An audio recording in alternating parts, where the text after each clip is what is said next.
Hey everybody, welcome back to my channel. Oh my god, it's been so long since I have made a video of anything, of any sort. I no longer have a working laptop, so that's really the reason why I haven't been able to do it. So right now I am recording on my phone, and I do apologize of the quality of this video. Hopefully it's not too bad.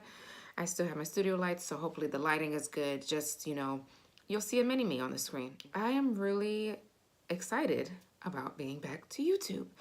Something just said, you know, Melissa, just dive right in.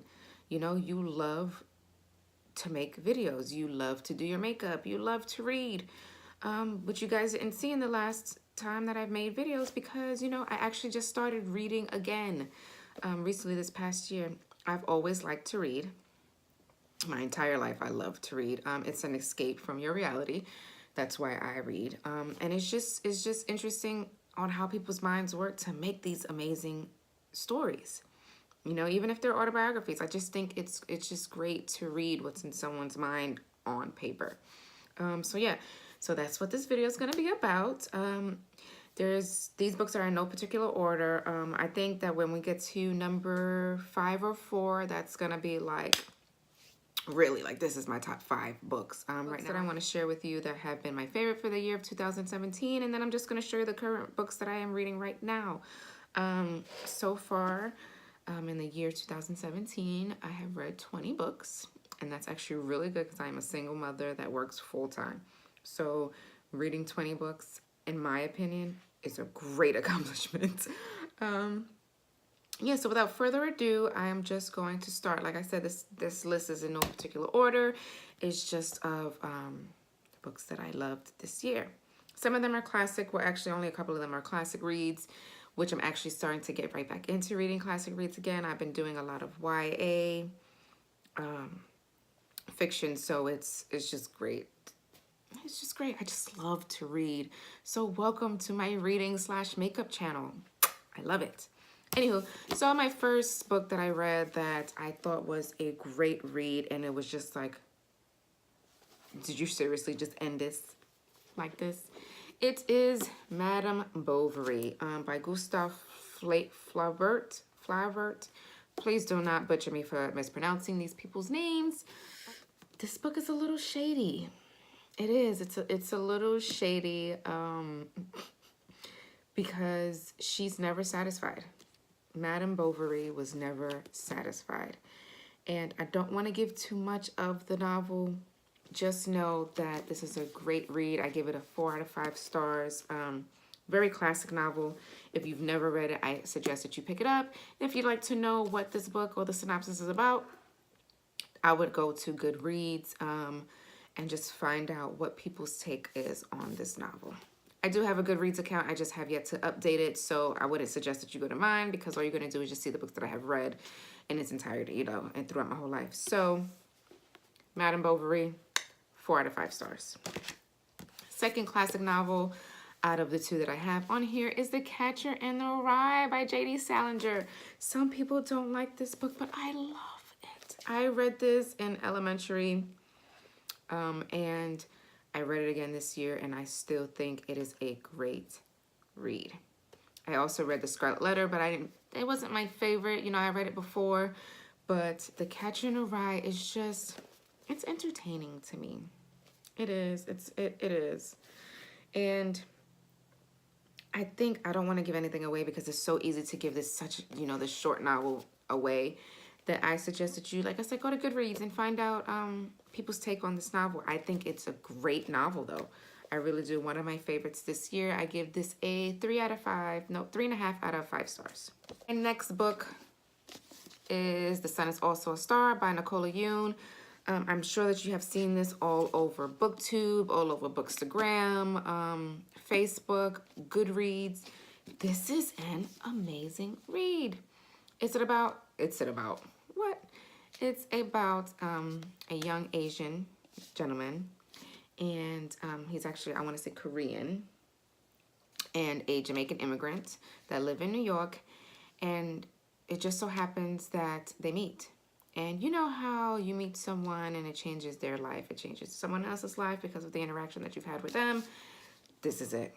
It's also a love story. Just, it's a great read. It has multiple perspectives, the character-wise, and I just think it's something like if you're in the mood to just smile. Like I actually cried when I read this book, not of sadness, but of happy tears, and I just thought it was well written.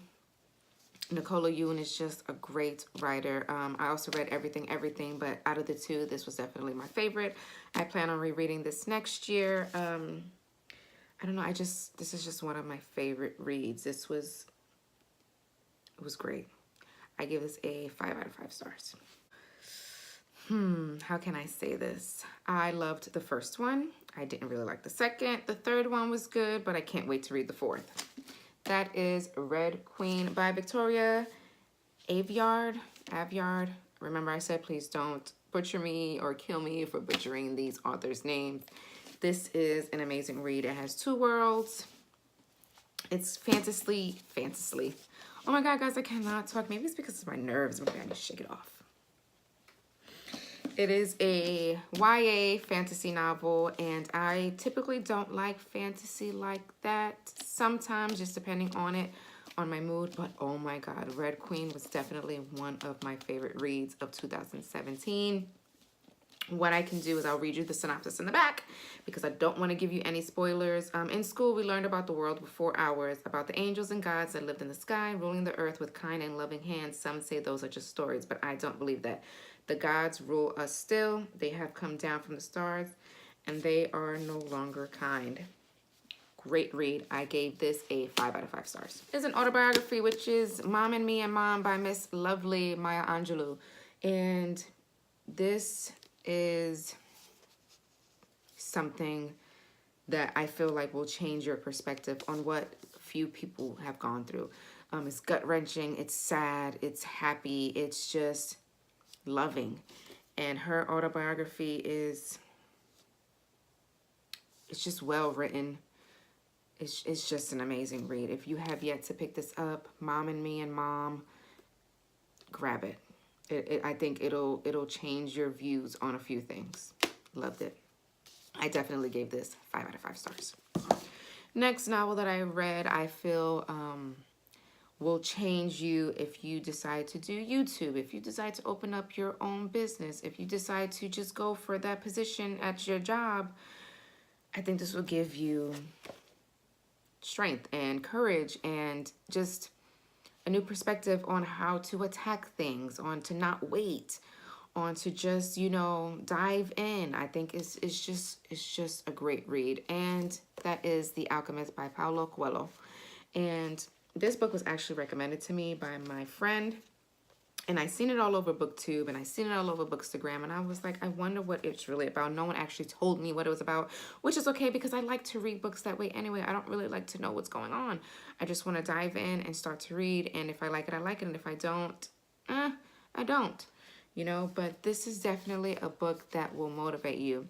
This is also a book that if you read it multiple times, it'll change your views on a lot of great book. I gave this a 4.5 out of 5 stars.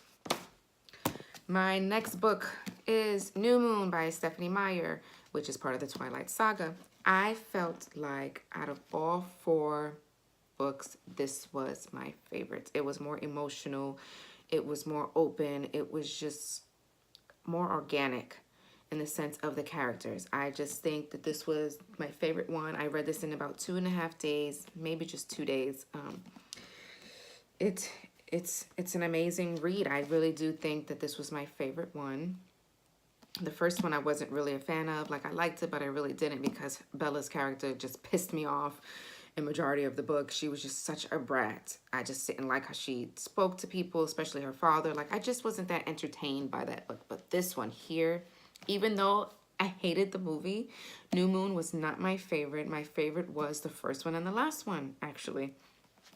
But this was my favorite out of the books. I liked this one and I liked Breaking Dawn only because Jacob's viewpoint was more, you know, in depth than in the movie, of course. So I gave this a 4.5 out of 5 stars. Now, my top 2. I'm going to do that in order, okay? I learned about this book by going to Books A Million. I also learned about this book by Bookstagram and Booktube. And, you know, I just kept seeing it everywhere. And I was like, I just need to read it. I really do. And when I read it, oh my God, I fell in love with it. The, like, accurate representation of someone who suffers from anxiety, someone who suffers from OCD and mental illness. Like, I suffer from anxiety myself. Not to this extent, but I do suffer from anxiety. And I just thought that his representation, because he is an author that suffers from OCD, it was just amazing. It was well written, and it was just fantastic to read. And that is Turtles All the Way Down by John Green. It is an amazing representation, I swear. And it's just, I love it. I plan on rereading this before the end of the year. It was just, this was actually my number 20th book that I read this year. And it was just great. It was a great read. It's a little weird. I'm not gonna lie to you. So it's a little weird because they're looking for a millionaire or billionaire that is missing. So it's like, well, where did that even come to play? But it's great. It's great. I don't know. I loved this book. 5 out of 5 stars. I can continue to talk about this, so that's why I had to put it down. And my number 1 book of 2017 is a book that represents homosexuality, that represents what they go through, what represents the trials and tribulations of their lives, becoming and learning who they are and finding a way to be accepted and afraid that they're not going to be accepted. And it's just a great read, and that is Aristotle and Dante Discovered the Secrets of the Universe by Benjamin Hilary Sands. And I learned about this book from Booktube. It is so good. It's about a young man named Aristotle and a young man named Dante who meet each other during summer vacation, that learn about their lives. And they have 2 separate lives, but it just comes together. And again, I say it is really about coming to find out who you are and accepting who you are. And it's just, I don't want to give too much about it because it's just one of those reads that is amazing. This is another novel that I cried on. First it was The Sun Is Also a Star, and then this one, and I definitely give this a 5 out of 5 stars. If you ever want to read something that will move you, this is it. Down to my current reads. I hope you enjoyed my favorite books of 2017 so far. My current read that I'm loving, but also, excuse me, by the way, I am currently loving, but also not loving at the same time, and I've heard such great things about it. So maybe if I just continue to read it, which I am going to continue to read it just to find out where I'm going to be on this, opinion-wise, is the Night Circus by Erin Morgenstern. And I like it so far. I'm on page right now 124. So, I'm not really that deep into it to say if I like it, if I don't like it, Just so far, I can tell you that it has given me some form of anxiety because it's like, oh my God, who's going to be the competition that he's going to go up against? Is he going to freak out? Is she going to freak out? What's going to happen? So that's where I'm at on this Night Circus. I love the cover. I love the cover. I've heard so much great things about this, so many great things about this novel that I just could not deny myself of reading this novel. So I will let you guys know how I like it. Again, that is The Night Circus by Erin Morgenstern. And I am also reading The Prisoner of Azkaban by Harry Potter. Harry Potter and the Prisoner of Azkaban, what the hell? Harry Potter and the Prisoner of Azkaban by J.K. Rowling. And I have read The Sorcerer's Stone and The Chamber of Secrets. And what's funny is I've watched all the movies, but I have yet to read all of the novels. So right now I am on The Prisoner of Azkaban and I am on page 314. So I am practically almost finished with it. It is just like the movie, Sirius Black comes into play. Why did my parents get killed? Who was the traitor? Why did my mom and my dad's family and friends, go against them? It's a great read so far. And I love Harry Potter. My daughter loves Harry Potter. You're never too old for Harry Potter. Whoever it says that you are, they don't know shit, okay? My daughter and I, we collect the Funko Pops of Harry Potter. I also have Funko Pops of Gilmore Girls because that is my favorite show of all time. I have learned so much from Rory. Like, I really carry a book with me everywhere I go. It doesn't matter where I go because you never know if you're going to be in a position or predicament where you're just going to have to read or you're just going to have to sit there for a long time. And I'm not a person that likes to just be on their phone. If I go and I'm enjoying myself, I don't even take my phone out. So I like to live in a moment. Yeah, so really hope that you guys enjoyed my first booktube ever on YouTube. And like again, I say I apologize for the quality of the book. Hopefully soon I'll be able to afford a new laptop. But as far as right now, hopefully you guys are okay with just watching the video off my cell phone. I appreciate you and I will see you guys next time. Love you. Bye.